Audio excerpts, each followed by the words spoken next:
হঠাৎ বিস্ফোরণের মতো বিকট শব্দ, এরপর চোখের সামনে দেবে যায় মাটি। একে একে গাছপালা ও জমির বড় অংশ তলিয়ে তৈরি হয় বিশাল গর্ত। সবচেয়ে আতঙ্কের বিষয়, ধস এখনো পুরোপুরি থামেনি। ধীরে ধীরে আরো বড় হচ্ছে গর্তটি। ভয়ঙ্কর এমন ঘটনা ঘটেছে মধ্য ফিলিপাইনের বোগো শহরে। বৃহস্পতিবার ভোর 5টার দিকে প্রথমে ঢেউ আছড়ে পড়ার মতো শব্দ শুনতে পান জমিটির মালিক ন্যান্সি। কিছুক্ষণ পর বাইরে গিয়ে দেখেন তার জমির একটি অংশ ইতোমধ্যেই ডেবে গেছে।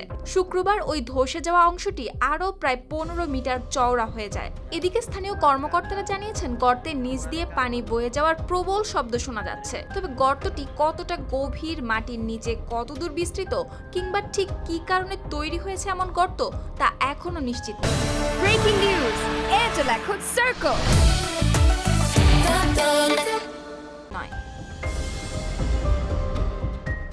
এদিকে গর্তটি দিন দিন বড় হতে থাকায় এর চারপাশে 20 মিটার এলাকা ঘিরে রেখেছে কর্তৃপক্ষ।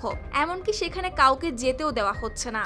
আর কাছাকাছি 3টি বাড়ি থাকলেও সেগুলো এখনো নিরাপদ দূরত্বে রয়েছে। তবে সতর্কতার জন্য একটি পরিবারকে সাময়িকভাবে অন্য জায়গায় চলে যেতে বলা হয়। কিন্তু হঠাৎ এত বড় গর্ত কিভাবে হলো সেটি খতিয়ে দেখা হচ্ছে। আর যেহেতু ওই এলাকার মাটির নিচে প্রচুর চুনাপাথর রয়েছে, তাই ধারণা করা হচ্ছে মাটির নিচের পানি ধীরে ধীরে সেই পাথর ক্ষয় করে ফাঁকা জায়গা তৈরি করতে পারে। আর সেই ফাঁকা জায়গার উপরের মাটি ভেঙে পড়ায় তৈরি হতে পারে এমন গর্ত।